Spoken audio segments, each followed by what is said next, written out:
할렐루야. 오늘은 창세기 6장 13절에서 22절 말씀으로 하나님의 약속을 붙잡자라는 제목으로 말씀을 나누도록 하겠습니다. 여러분, 환란이 올 때에 우리는 혼란에 빠지기 쉽습니다. 삶을 살다 보면 때로는 시련과 역경을 만나기도 하는데 그때 우리는 나아가야 할 방향을 놓쳐버리기도 하죠. 우리가 나아가야 할 방향을 놓치게 되게 되면은 우리의 목표도 놓치기 쉽고 또 우리의 목적 또한 놓쳐버리기가 쉽습니다. 그때 우리는 어떻게 해야 할까? 여러분, 어떻게 해야 하겠습니까? 오늘 본문을 통해서 바로 그 질문의 답을 생각해 보고자 합니다. 13절을 보게 되면 우리는 노아가 살던 당시 상황을 이해할 수가 있는데 13절 우리 같이 한번 읽어볼까요? 하나님이 노아에게 이르시되 모든 혈육 있는 자의 포악함이 땅에 가득함으로 그 끝날이 내 앞에 이르렀으니 내가 그들을 땅과 함께 멸하리라. 모든 혈육이 있는 자의 포악함이 땅에 가득하다라고 말씀하고 있죠. 당시의 모든 곳에서는 서로를 파멸시키는 포악함이 극에 달해 있었음을 알 수가 있습니다. 왜 서로를 파멸시키려고 할까? 그것은 바로 인간의 죄로 인해 타락한 결과라고 말할 수가 있습니다. 에덴 동산에서 아담과 하와가 죄를 범함으로 인해서 그의 첫 아들 가인이 둘째 아들 아벨을 돌로 쳐 죽여버렸죠. 사실 이 사건을 가만히 생각해 보면은 동생 아벨을 죽여야 할 만한 중한 일은 아니었습니다. 단순히 감정에 근간 사건이었던 거죠. 자신의 욕심에 근간 사건이었습니다. 동생 아벨의 제사는 하나님께서 받으시고 자신의 제사는 하나님께서 받지 않으셨다는 개인적인 그 불만에 근거한 사건이었던 겁니다. 문제는 어디였습니까? 자기에게 있었죠. 지극히 개인 중심의 생각으로 일어난 사건이었어요. 왜 하나님께서 자신의 제사를 받지 않으셨을까 하고 곰곰이 생각해 보면은 동생까지 죽일 필요가 없었겠죠. 이 사건은 죄로 인해 자신의 욕심이 채워지지 않으니까 지극히 자기 중심의 생각과 즉흥적인 분노로 동생을 죽여버린 사건이었습니다. 이 일을 시작으로 이 세상 구석구석에서는 크고 작은 범죄와 전쟁이 수시로 일어나고 있습니다. 지금도 세계는 전쟁으로 힘든 시기를 지나고 있죠. 많은 나라들이 전쟁에 휩싸여 있습니다. 아시아에서는 러시아와 우크라이나, 그리고 중동에서는 지금 이스라엘과 하마스와의 전쟁, 그리고 IT에서는 깽단 폭력과 지진으로 인한 후유증을 앓고 있습니다. 부르키나파소라는 곳에는 무장단체들로 인해서 혼란에 빠져 있고 남수단은 극심한 가뭄과 홍수와 내전으로 인해 어려움을 당하고 있으며 시리아와 레바논도 수년간의 전쟁으로 어려움을 겪고 있어요. 예멘, 콩고민주공화국, 아프가니스탄, 에티오피아, 소말리아 등 많은 나라들이 기후변화와 전쟁으로 극심한 어려움 속에서 혼란을 겪고 있습니다. 이처럼 세계는 혼란 속에 처해져 있는 것입니다. 우리 한국은 어떻습니까? 우리나라 제1야당 당대표는 10가지 이상의 죄를 범하고도 그 죄를 덮기 위해서 계획적으로 국회의원이 되고 당대표가 되어서 면책특권과 불체포 특권을 활용하면서 범죄자가 법정에서 어떻게 하면은 피해 다닐 수 있을까 하는 방법을 잘 보여주고 있는 실정이 되고 있습니다. 우리나라는 고대로부터 홍익인간 정신을 유산으로 물려받은 나라입니다. 그 정신은 온데 간데 없고 도둑놈들, 사기꾼들이 어떻게 하면은 국민의 혈세를 받아 먹으면서 법의 심판을 면해갈 수 있는지를 연구하고 실행하는 나라가 되었으니 참으로 혼란한 시대를 우리가 살고 있는 것입니다. 이러한 혼란이 올 때 우리는 어떻게 해야 할 것인가? 오늘 본문은 말씀하고 있습니다. 이때 우리는 어떻게 해야 할까요?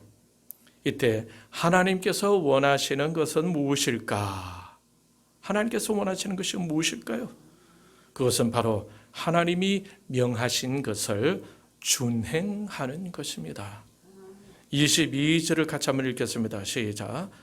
노아가 그와 같이 하여 하나님이 자기에게 명하신 대로 다 준행하였더라. 11절 말씀처럼 온 땅이 하나님 앞에 부패하여 포악함이 땅에 가득할 때 하나님께서 13절 후반부에 내가 그들을 땅과 함께 멸하리라 라고 말씀하시면서 방주를 만들으라고 명령하셨죠. 3절에서 보면 하나님의 심판은 120년 후에 있을 예정이었습니다.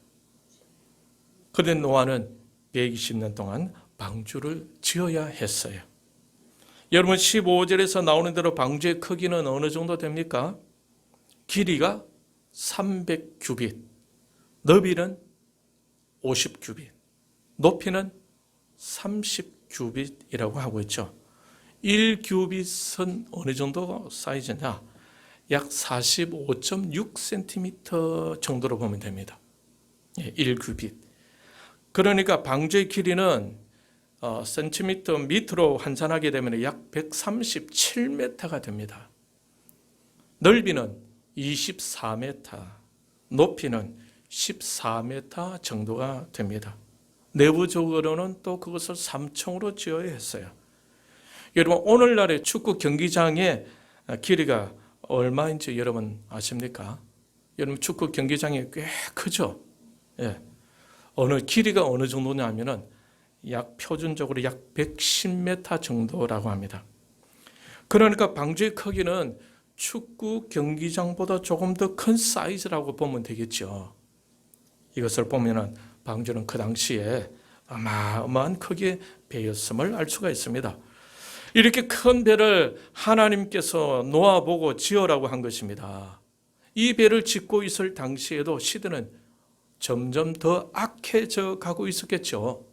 그 후 120년 후에는 하나님께서 대홍수를 일으켜서 심판하실 겁니다. 하나님의 심판이 있기 전까지는 세상은 악으로 가득 차고 있었어요. 그 원인은 무엇입니까? 5절을 같이 읽겠습니다. 시작. 여호와께서 사람의 죄악이 세상에 가득함과 그의 마음으로 생각하는 모든 계획이 항상 악할 뿐임을 보시고, 사람들의 마음으로 생각하는 모든 것이 항상 악했다고 말씀하고 있습니다. 에덴 동산에서 시작한 이 세상은 죄로 인해 타락하여 악을 향해 치닫고 있었다라는 거예요. 하나님은 그 세상을 심판하기로 벼르고 있었고, 인간은 악으로 인해 혼란 속으로 빠져들고 있었던 겁니다. 이러한 대혼란 속에서 노아와 그 가족은 어떻게 견딜 수가 있었을까요? 그것은 바로 하나님의 말씀을 붙잡고 있었기 때문입니다. 노아는 시대가 악으로 가득 차고 있었을 때도 그는 하나님의 명령을 붙잡고 방주를 짓고 있었던 겁니다. 시대가 악의 절정으로 달려갈 때에도 노아는 하나님의 명령을 붙잡았고 하나님께서 명하신 대로 방주를 짓고 있었던 겁니다. 이와 같이 하나님 말씀이 노아의 삶의 원동력이 되고 있었던 겁니다. 하나님의 명령이 삶의 근간을 이루고 있었던 거죠. 오직 그 말씀을 붙잡고 120년간 방주를 짓고 있었던 겁니다. 노아를 유혹하던 일들도 많이 있었지 않겠습니까? 노아를 비웃는 사람들도 있었겠죠. 홍수가 날 기미도 보이지 않는데 앞으로 일어날 홍수를 대비해서 그 엄청난 배를 만들고 있다는 것이 얼마나 바보스럽게 보였겠습니까? 그러나 그러한 상황 속에서도 노아를 지탱해 주고 있었던 것은 바로 하나님의 명령, 하나님의 말씀이었던 겁니다. 노아는 오직 하나님 말씀에만 집중하고 있었던 거죠. 때로는 방주를 만드는 것이 힘들어서 멈추고 싶은 마음이 들기도 했지 않았겠습니까? 때로는 남들처럼 산으로 바다로 놀러 다니고 싶기도 했겠죠. 만약에 그러했다면 그는 대홍수 때에 같이 죽고 말았을 겁니다. 그러나 그는 하나님께서 말씀하신 120년 후에 있을 홍수를 대비하여 바보스럽게 묵묵하게 하나님의 명령을 받들고 그렇게 배 만드는 것에 집중해 갔던 겁니다. 여러분, 결국 어떻게 됩니까? 그가 하는 행동이 옳았죠. 17절 말씀처럼 하나님께서 홍수를 땅에 일으켜 생명의 기운이 있는 모든 육체를 천하에서 멸하고 땅에 있는 것들이 다 죽을 것이라고 하시는 그 말씀대로 7장에 보면은 40주야를 비가 땅에 쏟아지고 대홍수가 일어나 땅에 있는 모든 것들이 다 죽고 7장 23절 말씀처럼 오직 너와 그와 함께 방주에 있던 자들만 남았더라 라고 하신 대로 땅의 모든 생물들이 다 죽고 방주에 탄 노아 가족과 짐승들만 살아남게 되었던 겁니다. 노아와 노아 가족들은 살아남게 되었는데 그들이 살아남을 수 있었던 이유가 원인이 무엇입니까? 그 환난 속에서도 노아가 하나님 말씀, 하나님의 명령을 붙잡고 있었기 때문이 아니었겠습니까? 그 말씀을 놓쳐버렸다면, 그 말씀을 소홀히 했다면 피곤과 또 지침으로 인해서 그들도 방주 짓는 것을 소홀히 하였을 수 있었을 겁니다. 하나님 말씀, 하나님 명령을 놓쳤다면 세상의 즐거움에 빠져버릴 수도 있었겠죠. 친구의 소리에 방주 만드는 것에 소홀히 하였을 수도 있었지 않았겠습니까? 하나님 말씀, 하나님의 명령을 놓쳤다면 하나님이 심판하실 때에 살 수 있는 기회도 놓쳤을 겁니다. 이처럼 하나님 말씀은 우리의 방향을 고정시켜 줍니다. 신자가 살아가야 할 방향을 고정시켜 주는 거예요. 우리의 마음을 붙잡아서 하나님이 제시하신 그 방향을 끝까지 향하게 하는 것이 바로 하나님의 말씀이시다. 노아는 바로 이 일에 성공했던 사람이었습니다. 6장 22절에도 하나님이 자기에게 명하신 대로 다 준행하였다라고 하고 있죠. 7장 5절에서도 동일하게 기록하고 있습니다. 노아가 여호와께서 자기에게 명하신 대로 다 준행하였더라. 여러분, 시편 119편 11절에서 시편 기자는 이런 말씀을 남겨두었습니다. 내가 주께 범죄하지 아니하려 하여 주의 말씀을 내 마음에 두었나이다. 그리고 28절에서는 또 이렇게 기도합니다. 나의 영혼이 눌림으로 말미암아 녹사오니 주의 말씀대로 나를 세우소서. 뭐대로? 주의 말씀대로 나를 세우소서. 50절에서는 또 이렇게 고백하죠. 이 말씀은 나의 고난 중에 위로라. 주의 말씀이 나를 살리셨기 때문이니이다. 하나님 말씀이 자신을 살리셨다고 고백하고 있습니다. 시편 1편 1절에서 3절에서도 복이는 자는 하나님의 말씀을 즐거워하고 그 말씀을 주야로 묵상한다고 말씀하고 있죠. 여러분, 1절에서 3절까지 우리가 외우고 있으니까 한번 외워볼까요? 시작. 복 있는 사람은 악인들의 꾀를 따르지 아니하며 죄인들의 길에 서지 아니하며 오만한 자들의 자리에 앉지 아니하고 오직 여호와의 율법을 즐거워하여 그의 율법을 주야로 묵상하는 터다. 그는 시냇가에 심은 나무가 철을 따라 열매를 맺으며 그 잎사이가 마르지 아니함 같으니 그가 하는 모든 일이 다 형통하리로다. 성경 안 보고 외우시네. 예, 또 우리에게도 이런 것이 있어야 되지 않겠습니까? 그렇죠? 신자가. 사랑하는 성도 여러분, 고난이 오고 시련이 올 때에, 환난이 몰아칠 때에 우리는 무엇을 붙잡아야 하겠습니까? 하나님의 말씀을 붙잡아야 합니다. 하나님의 명령을 준행해야 합니다.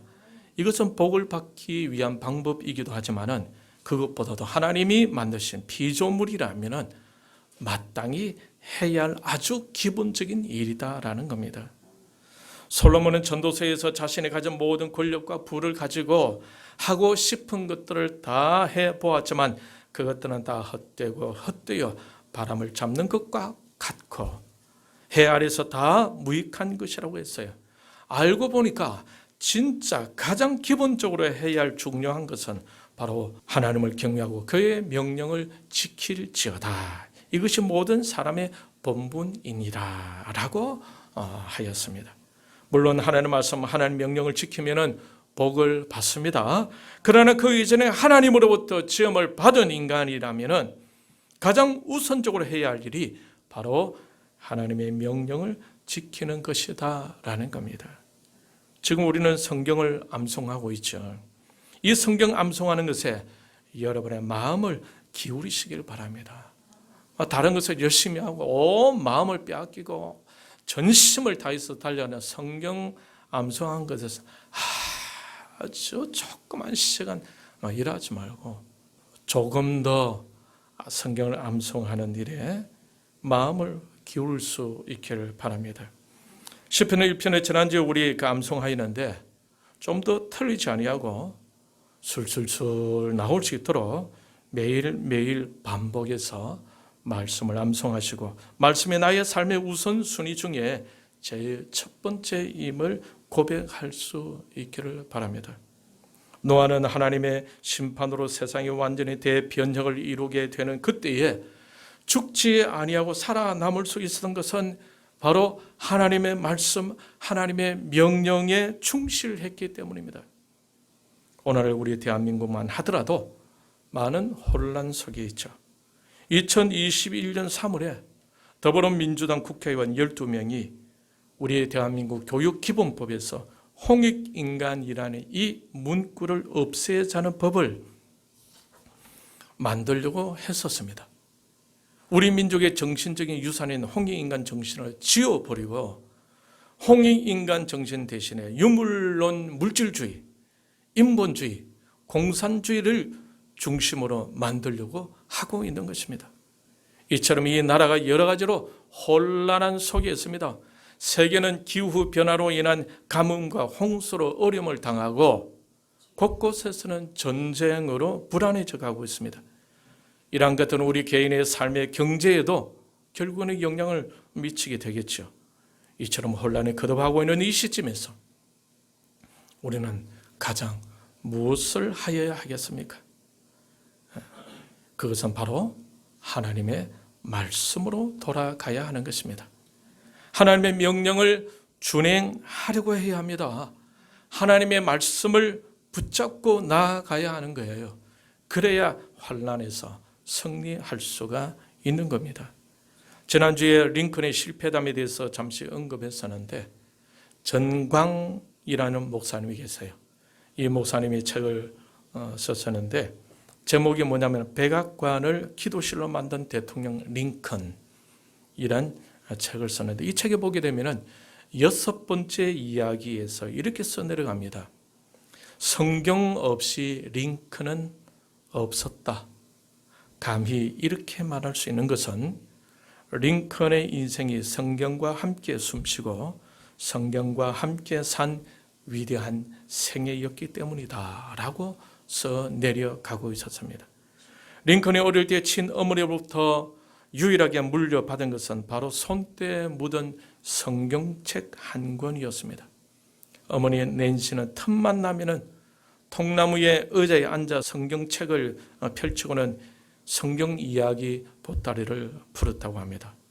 링컨은 그 어린 시절을 떠올리면서 이렇게 말을 했어요. 지금도 어머니가 들려주시던 성경 이야기가 귀에 쟁쟁합니다. 어머니는 나를 성경으로 키워주셨습니다. 그러면서 링컨은 가정 형편이 어려워 정식으로 학교 교육을 받는 대신에 성경 읽기에 열중했다고 합니다. 링컨은 나중에 대통령이 되고 나서 취임식 석상에서 조그맣고 낡은 성경책 하나를 들고 나와 이렇게 고백합니다. 이 낡은 성경책은 바로 어머니께서 저에게 물려주신 성경입니다. 저는 이 성경책으로 말미암아 대통령이 되어 여기 이 자리에 서게 되었습니다. 저는 성경 말씀대로 이 나라를 통치할 것을 약속드립니다.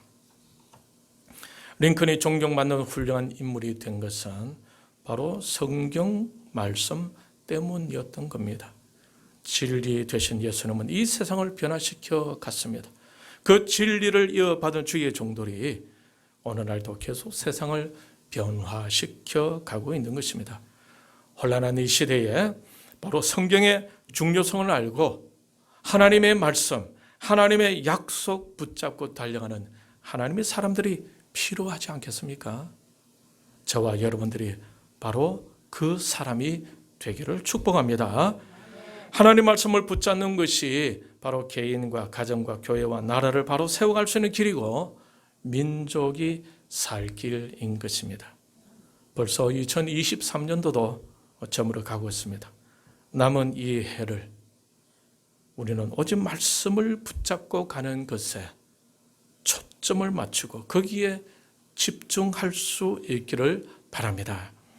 말씀 중심의 삶이 우리 삶의 우선순위가 되어야 할 것입니다. 남은 2달 동안 말씀 암송하는 것에 우선순위를 두시고 말씀을 붙잡고 승리해 가는 저와 여러분들이 다 되시기를 주님의 이름으로 축원합니다. 이 시간은 말씀을 생각하고 같이